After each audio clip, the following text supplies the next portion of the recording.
कोटि प्रणाम। मैया पार्वती के चरणों में कोटि कोटि प्रणाम। सभी देवी देवताओं के चरणों में कोटि कोटि प्रणाम।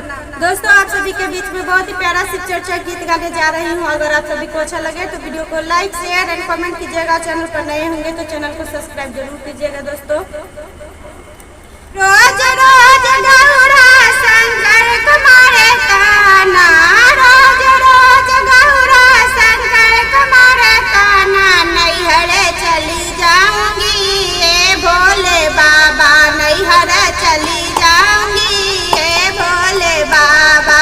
रोज रोज गौरा शंकर तुम्हारे ताना, नैहर चली जाऊंगी ये भोले बाबा, नैहर चली जाई वे भोले बाबा।